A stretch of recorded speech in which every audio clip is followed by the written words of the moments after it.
Selamat pagi, selamat siang, selamat sore, dan selamat malam untuk teman-teman semua. Perkenalkan, nama saya Ariel Antoni Mas Jaluiga dengan NIM E111191093.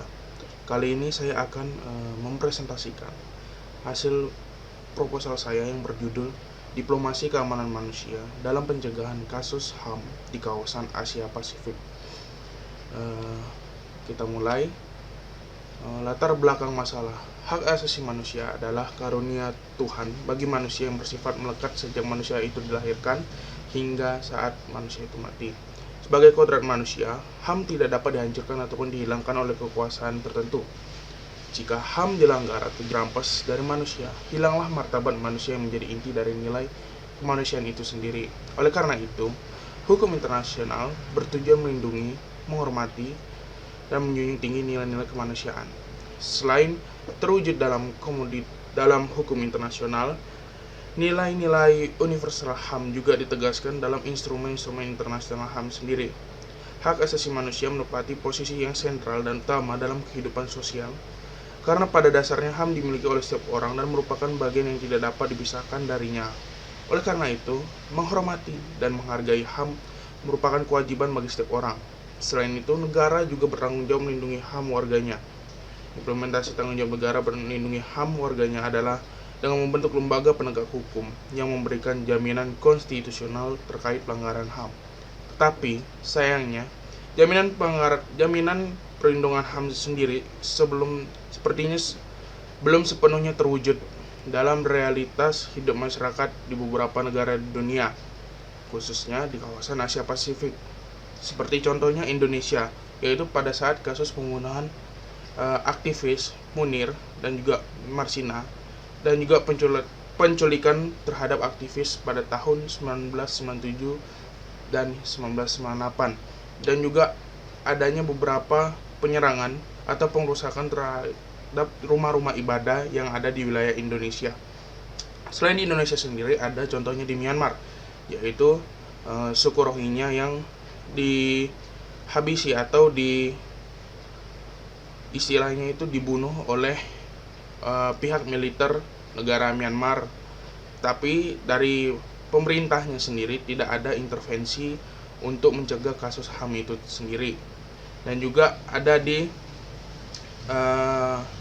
Selandia Baru, yang dimana pemboman terhadap masjid yang ada di sana, dan juga beberapa negara yang ada di kawasan Asia Pasifik lainnya.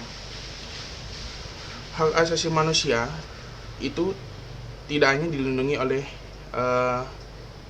aturan-aturan yang dibuat oleh negara, tapi juga termuat dalam bentuk perjanjian, aturan, prinsip, serta norma-norma internasional lainnya. Oleh karena itu, disinilah diplomasi berperan aktif, di mana diplomasi memiliki makna relasi atau hubungan, komunikasi, serta koneksi. Diplomasi merupakan sebuah praktik negosiasi antar negara yang diwakilkan oleh perseorangan maupun per kelompok yang ditunjuk secara resmi oleh negara masing-masing. Oke, demikian dari latar belakang masalah. Kita lanjut ke rumusan masalah. Masalah penelitian yang akan diteliti meliputi pertanyaan terkait faktor-faktor penyebab terjadinya pelanggaran HAM di negara-negara kawasan Asia Pasifik. Apakah dengan menggunakan diplomasi keamanan manusia dapat mengurangi masalah HAM di kawasan Asia Pasifik? Nah, di sini saya menggunakan satu teori dan juga dua konsep, yang dimana teori itu adalah teori kompleks keamanan kawasan dan juga konsep soft power dan konsep human security. Nah, kenapa saya menggunakan teori kompleks keamanan kawasan? Karena perkembangan keamanan tidak lagi mengacu pada aspek keamanan militer, namun lebih kompleks, yang dalam penelitian ini diangkat yaitu keamanan manusia masih memiliki relevansi terhadap teori ini, sehingga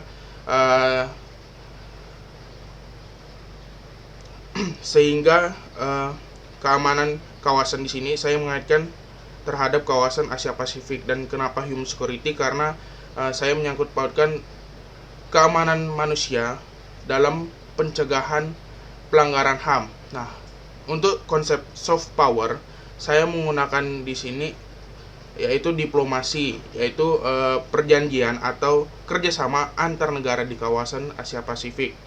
Oleh karena itu, menurut saya teori dan konsep yang saya gunakan ini sudah sangat relevan terhadap tulisan yang saya angkat.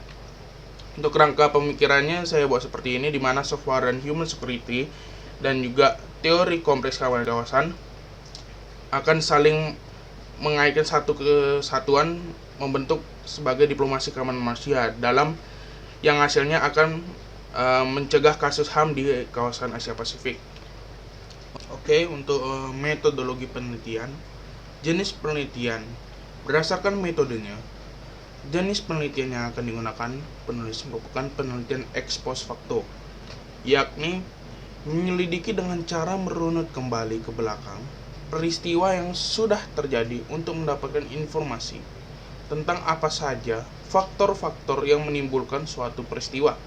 Penelitian yang akan digunakan merupakan penelitian deskriptif dengan pendekatan kualitatif, di mana penelitian bertujuan untuk menjelaskan secara terperinci berbagai fenomena yang berkaitan dengan hal-hal yang dialami oleh objek penelitian, yaitu berupa tingkah laku, kata-kata, dan bahasa pada seorang individu, kelompok, masyarakat, atau suatu kejadian.